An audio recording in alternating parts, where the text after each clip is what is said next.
Hey, good morning. So I was too lazy to write out this story this morning, so I thought I would just video it. Gosh, that was awful. I shouldn't admit that up front, should I?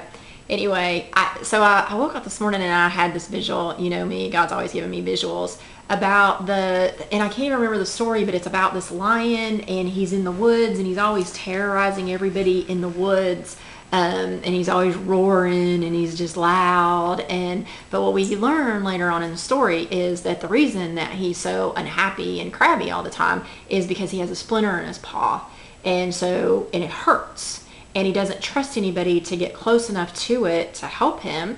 And he doesn't really understand why he's even in the pain that he's in.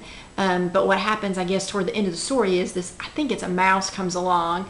So you got a mouse and you got this lion, and he pulls that splinter out. And so then the lion's happy and the forest is all happily ever after. But the visual that I got this morning is about how we're like those lions, how we have a splinter in our heart. And so we go about the planet roaring. And I say that some people roar out loud because of the splinter, and some people roar inside because of the splinter. But we roar nonetheless, and we try to keep people at bay because we're just in so much pain. And a lot of times we just know we're in pain. We can't go, there's a splinter right here, and if somebody would just pull that splinter out, I'd be okay.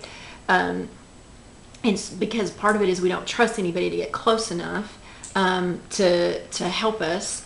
And then the other part is sometimes you do pull the splinter out, but then we get twisted and we get so comfortable with the splinter we almost put it back in. I know that sounds crazy, but for those of you somebody that just hit a nerve with, anyway, I don't know why God gave me that story today, but I just want you to know that you don't have to go about being a roaring lion in the woods anymore.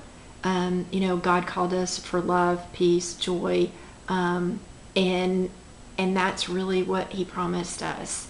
And so if you're suffering, I want you to know that you just don't have to suffer anymore. The thing that I would give you today is to walk in some level of gratitude. I don't know what's going on in your life, but it's amazing if you will sit down real quickly and if you will jot out 10 things that you're grateful for. And I don't care if it's because you got a warm bed to sleep in and you got a warm meal for breakfast, or because you got gas in your car and it $3 something a gallon. That's good. I live in America. We all have a reason to feel grateful. I don't care what trauma's going on in your life. So if you will write that list out. Anyway, for some reason I wanted to share that story with you today, and I just wanted to give you an ounce of hope. So I hope you have an awesome day, and I look forward to speaking to you soon. Blessings.